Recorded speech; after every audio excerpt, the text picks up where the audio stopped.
If you feel like you're always busy but not really moving forward, this episode is for you. Great leaders don't guess. They plan with clarity, rhythm, and purpose. And today, I'm going to show you how high-achieving leaders plan their year, their quarter, and their week, all so they can lead with focus and get real results. So let's dive into today's conversation. Well, welcome back to another conversation on the Dream Lifestyle podcast. It's been a while since the last time we had a conversation like this, but I promise you it is for one of the best reasons out there. This past month, I became a new father, and so I am just extremely grateful. I'm extremely excited just as I step into this new role as a dad. It's been absolutely amazing. I'm just, again, thankful. I'm grateful just for everything that God's doing in my life and through my family. So I spent this past month just focusing on family. My baby girl is good. My wife is good. We're all good. And so I'm excited to be back here with you guys just to really talk about self-leadership, especially in this mode. I know we've had some guests and things like that, but I really always enjoy just being able to do some training, have some conversations so we all can become a better leader. So we all can become the leader our dream life requires. And so today we're talking about how high achieving leaders plan. And the reason why we're having this conversation is that you do not become a high achieving leader if you do not plan well. It is impossible for you to get a lot of things done in a short period of time if you don't have really good planning skills, if you are not strategic in how you plan your life. And so what I'm going to be doing is I'm going to be sharing with you 3 strategies that high achieving leaders do so that way they can get a whole lot of stuff done in short periods of time. Because the very leaders that you look up to, that I look up to, that we look up to and we just admire, we all wonder how in the world do they do so much in short periods of time. And so these 3 strategies are very practical. These 3 strategies are strategies that you'll be able to implement as soon as we get done. So I would encourage you, if you're not, take notes because this is going to be extremely helpful. So in order for us to become high achieving leaders that plan well, the first thing that we need to do is we need to know what season you are in. You need to know what season that you are in, because if you do the right thing in the wrong season, you will only lead yourself to frustration. Or if you want to think about it, you could do the wrong thing in the right season and still be in a place of frustration. As builders, as dreamers, it is important that we know what season that we are in so we can do the right thing in the right season so we can get the right result. Now, the Bible talks about there being 3 types of seasons, and this is found in Ecclesiastes. The 3 types of seasons, number 1, is a season of gathering, meaning that I am going out and bringing things back to my territory. That's a season of gathering. The second type of season is a season of holding, meaning that this is a time where I'm standing still, but I'm simply taking good stewardship. I'm taking good stock over what I have. And then the third type of season is a season of letting go, meaning that I'm not holding, I am not gathering, but I am actually I'm releasing things back out so that way I can move forward. And if you think about your life, there have always been moments where you went out and gathered. There have always been moments where you just held on, and there were some moments where you had to let some things go, regardless of how painful it might have been. And so us as dreamers, if we want to become high achievers that plan well, we must know what season that we are in. Because if we don't know what season that we're in, the rest of these strategies aren't going to matter. If we don't know what season that we're in, we're always going to be in a state of frustration because we must respect the season. And so there are corresponding actions to each type of season. I'm going to break it down for you. When you are in a season of gathering, that is the time to take risks. That is the time to be innovative. That's the time to step outside your comfort zone. Because when you're in a season of gathering, it just seems like everything is working. It just seems like you're just getting new this, new that, more of this, more of that. And most dreamers, myself included, I love a season of gathering. I absolutely love it. But in the same way, there's a corresponding action with a season of gathering. There is a corresponding action with a season of holding. And it might not be sexy, it might not be exciting, but it is still necessary. So when you're in a season of holding, that is the time to do some refinement, meaning that I am being a steward over what I have, what I already have gathered, and I want to figure out how can I maximize what I have. So if you're a business leader, this is a season where you are looking at your systems and processes. Can this be better? Is there a way to make this more efficient? Is there language that I can add? How can I just get the most out of what I already have? And again, it's not fun, but it is necessary. And then when you think about just the action that goes with a season of letting go, this is where you do a personal growth audit. This is where you look at every single area of your life. You look at every person in your life. Everything gets evaluated and you decide, is this thing moving me towards what I'm building? Is this keeping me in neutral, or is this pulling me away? I'm sorry to interrupt the conversation, but I wanted to take a moment to let you know and personally invite you to this year's Dreamer Symposium. On December 5th and 6th, we're hosting a leadership conference for you to create vision for the new year and grow in your self-leadership. So whether you're looking to climb the corporate ladder, whether you're building a business, or you're growing a ministry, it is important that in order for you to succeed, that you have vision and you lead yourself well, which is why this year's theme is resilient leadership, because it's not about what's happening to you, but it's about what you can make happen in your world. And you need to know that you are built to overcome. And in these 2 days, you're going to learn how, because resilience will be necessary. Because for you to build the life that you dream of, you're going to need to overcome some things. And so I would look forward to seeing you there on December 5th and 6th in Jackson, New Jersey for the Dreamer Symposium. Now let's get back to the episode. Now, in the season of letting go, and you're doing your personal growth audit, you might look at people, you can look at behaviors, you can look at phrases, mindsets, habits, whatever it is, but everything gets considered. Everything gets evaluated so you can decide what gets let go. And I know it doesn't always feel good, which is why it is a sacrifice. And in order for you to become a high achieving leader, it is going to require sacrifice on your part. And so it's not going to feel good in the moment, but it will pay off in the future so long as you honor the season, because we cannot force ourselves into certain seasons. You can't force yourself into a season of gathering as much as you may want. You cannot do it. You just simply need to recognize it. And so here's the thought. Awareness and action in the right season will bear fruit. Ignorance of the right season will bear frustrations. What this simply means is that when I am aware of what season that I'm in, and I obey the corresponding action to that season that I'm in, I am going to get the real results. I'm going to get the type of results that I would like to see. However, if I remain ignorant to the season that I'd like to be in, if I remain ignorant to the season that I am in, that means I'm doing the wrong thing at the wrong time. I'm doing the right thing at the wrong time. I'm doing there is disconnect. Then I only lead myself to a place of frustration. So I cannot complain if I am ignorant of what season that I'm in and I'm not getting results. So when you think about whatever it is that you may be frustrated with right now, is it because you are being ignorant to the season that you are in? Again, are you in a season of gathering? Are you in a season of holding? Or are you in a season of letting go? Whatever season that you're in, all I'm encouraging you to do is respect the season and do the right action in the season so you can get the right result you'd like to see. So that's point number one. You need to know what season that you are in. Secondly, you need to think ahead. Now, this might sound simple, but I want to kind of flesh this out so you understand what this looks like. When you think about thinking ahead, this is where you take a macro look at your schedule. Everything about this point has to do with your schedule, because there's a few of us that we do a poor job of managing our schedule. And so the first part of thinking ahead is taking a macro view of your year. And this is where you consider things like conferences that you're going to, or events that you may be speaking at, or, places you're going to go, trips you're going to take. You're going to look at things like trips and busy seasons and all this different type of stuff.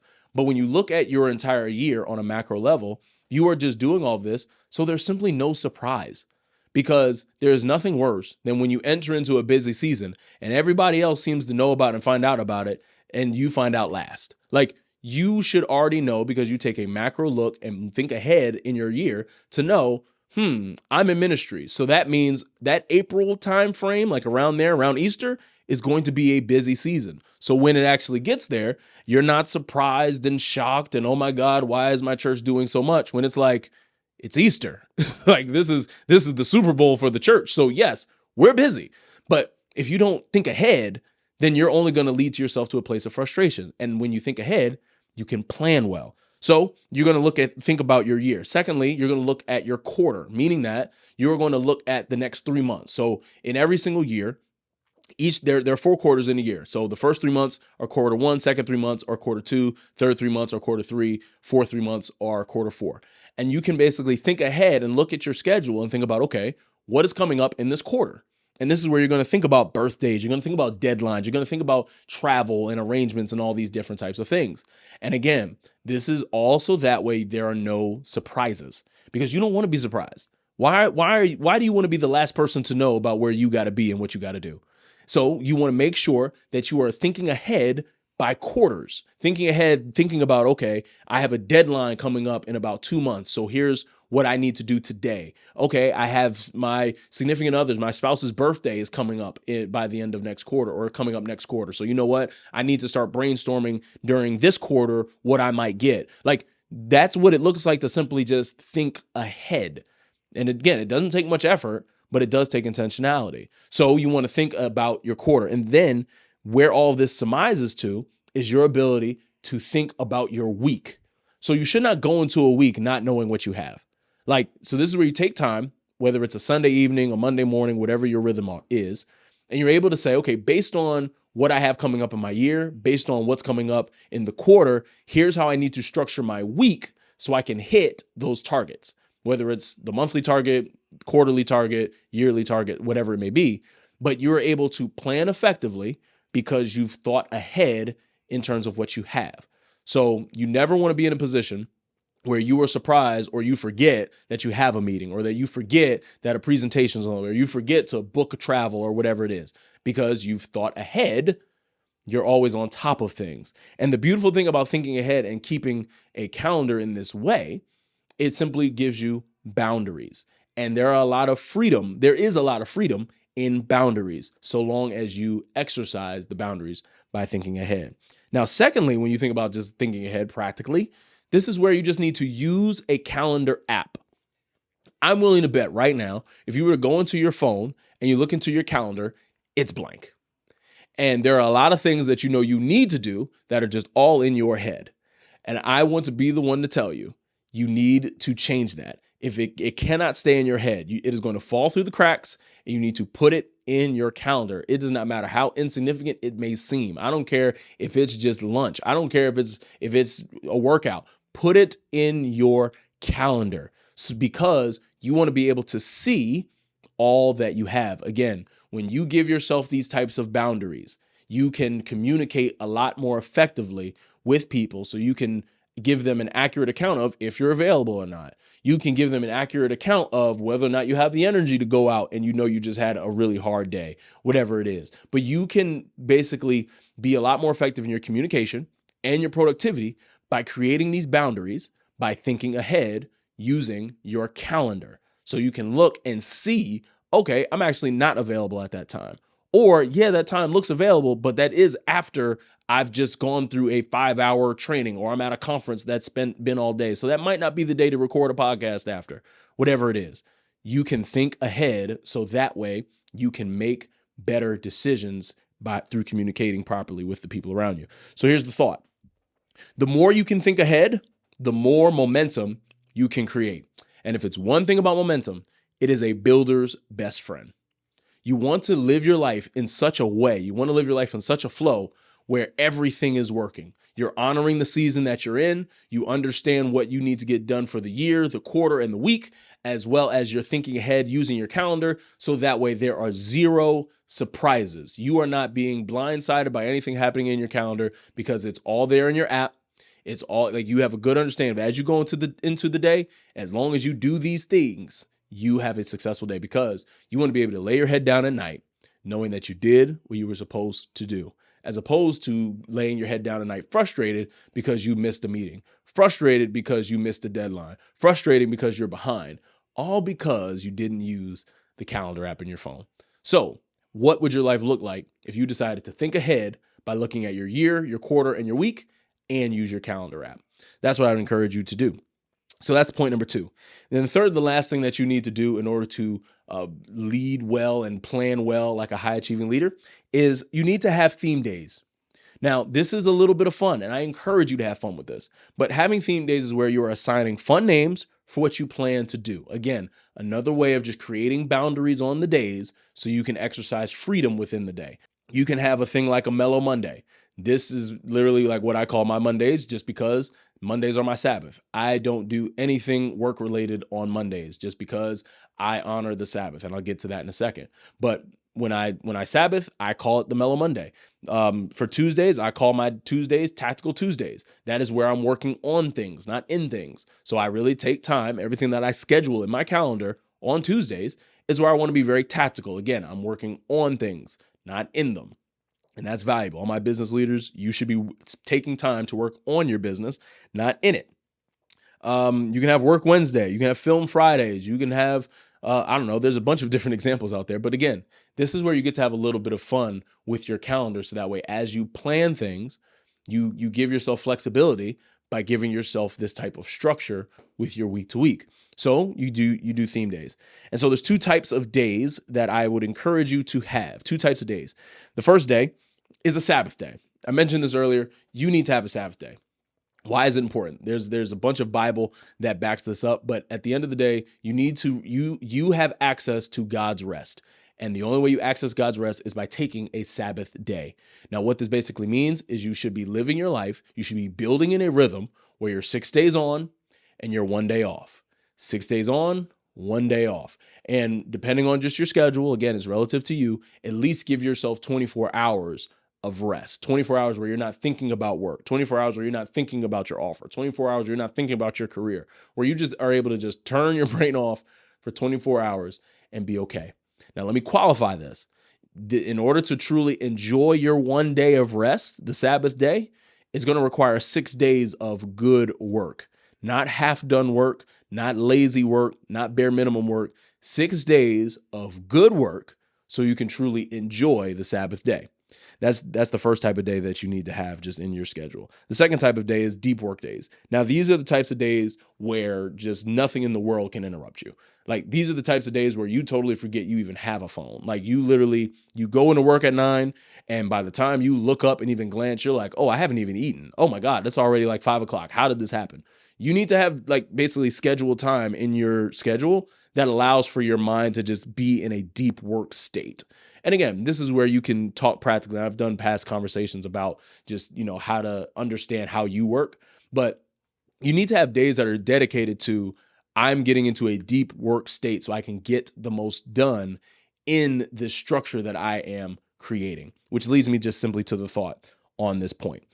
Your bold dream requires a strategic structure that can handle it. I know that you have a big dream that is going to help the masses. But if you don't put together a strategic structure in your schedule that will allow you to facilitate it, it is not sustainable. So for you to achieve the dream and keep it, you need to plan well because your dream is worth that. So you need to make sure that as we're thinking about, okay, our productivity and how we're scheduling things, that your schedule reflects in a way that is going to help keep your dream where it needs to be.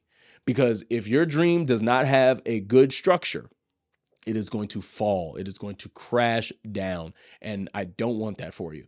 So that's why all of these things that we're talking about is so important, because the best leaders in the world, the best builders in the world, they plan well. And they do these 3 things. So just as a recap, number 1, you need to know what season you are in, meaning that you are either in a season of gathering, holding, or letting go. And you are going to respect the season by doing the right thing in that season to get the result you'd like to see. Point number 2, you're going to think ahead. This is where you're going to look at your year, your quarter, your week, and use your calendar app so you can make the right decisions and actually know what you have, create boundaries so you can make better decisions with your time. And as well as create momentum. And then point number 3, you're going to have theme days. You're just going to basically create fun names for what you plan to do for those days, just so that way, whatever lands on your calendar, you know it needs to be within that theme so you can have peace about your day to day and you're not being surprised by what you have. And when you do these 3 things, you will find yourself getting a whole lot more done in a much shorter period of time. So I hope that this conversation was helpful to you. And the only thing I'm going to ask for you is if this conversation helped you, if it helped you grow, if it helped you become a better leader, a better builder, I'm going to encourage you to share this with someone else that you know and love, someone that you know is building a dream that is bigger than they could have ever imagined. And so I'm going to encourage you to send this to them. We'd greatly appreciate it as we're trying to build this platform for builders, for leaders and dreamers who simply have a dream life that is bigger than them, and they are trying to make it happen. So I appreciate you. Always remember that the world changes when dreamers grow.